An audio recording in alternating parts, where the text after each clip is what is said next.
What a tremendous honor and privilege it is to be a part of this symposium on a subject of critical importance to all of us in Jamaica and the Caribbean at this time, and to share this moment with my friend, the Honorable Horace Chang, Minister of National Security, and equally so, Lieutenant General Meade of the JDF and the Caribbean Military Academy.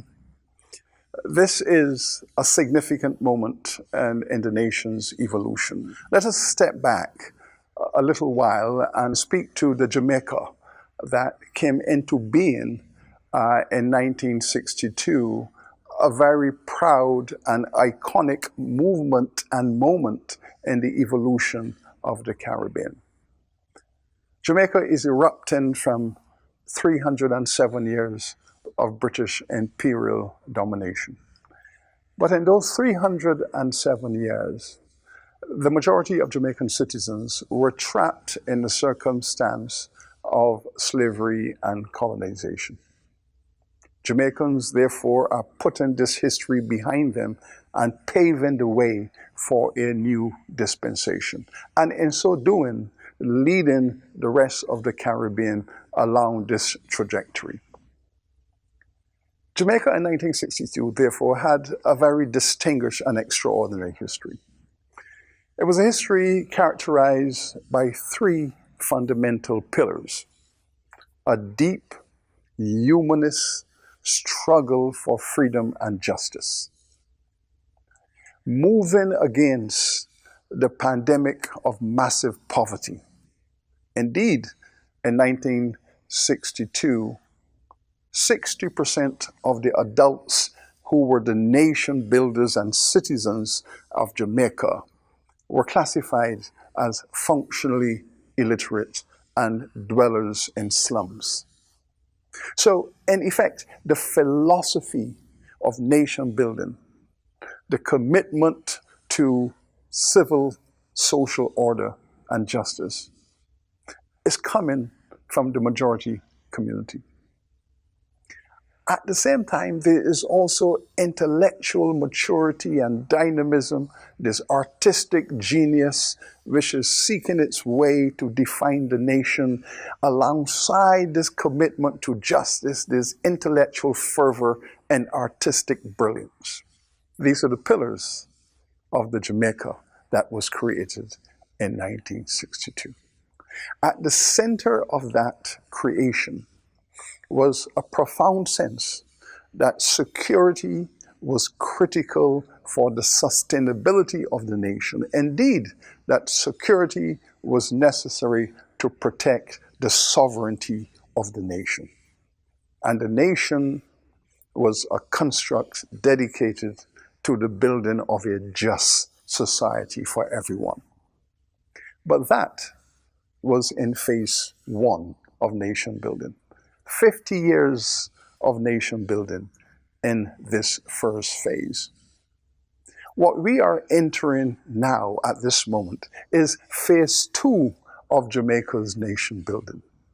And phase two has to be a transformation of those features of phase one. So let us look at where we are now in respect of this phase two.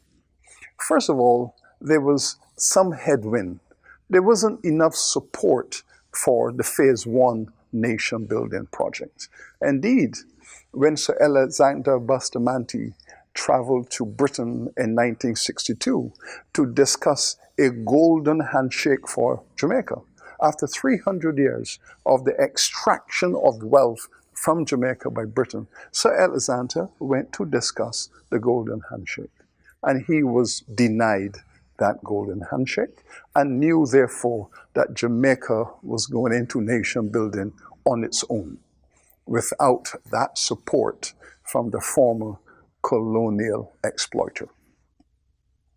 Then there was also this urgency around the internal situation. Jamaica had inherited an enormous colonial mess. It now had to turn this colonial mess into a sophisticated nation. It was an enormous task. Without reparations, it would have been an enormous task to clean up this colonial mess it had inherited and turn Jamaica into a sophisticated nation. We have to commend those who have been responsible for nation building in phase one, because for near 60 years of effort, the Jamaicans have succeeded in building a sophisticated country that is committed to justice, is committed to democracy, is committed to humanity. However, there are internal challenges. But these are challenges that can be overcome. So while we celebrate the victories of converting this colonial mess into a modern global nation that punches above its weight in international and regional fora, there are some issues to be addressed in the role of education for all. There is a role for civil society to continue to press for social upliftment. And importantly, there is dire need for economic reform. The United Nations Development Program has said that the Caribbean economy is characterized by extreme inequality. Jamaica is a part of that Caribbean world. A large number of citizens who continue to dwell in poverty consider themselves economically marginalized. Much of the conflict in the society exists on the margins of the economy, where the poor is seeking to penetrate into the heartland of the national economy. These are issues now to be addressed in phase two. So what will phase two of nation building look like? First of all, there is need for a new guard, a reset, so to speak, to build a better, greater, more just Jamaica. Security, sustainability, and sovereignty are the forces that reside at the base of what is modern Jamaica. This phase two in nation building should be committed to strengthening the relationship between these forces. There are some things that we do know. Look at the assets that we have available. Jamaicans are proud of their country. Jamaicans are nationalists in the sense that they are committed to protecting and projecting their Jamaica. The citizens have a deep commitment to nationhood. The question now is how to convert these assets into revenue at the level of the community. How can we minimize the inequality within the economy?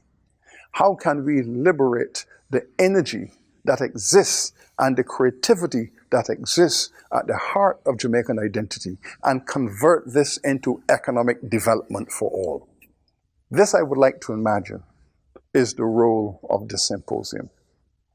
This is the role I would imagine that this symposium would take to heart in the search for new ideas and new thinking about phase two of Jamaica's nation building for the 21st century.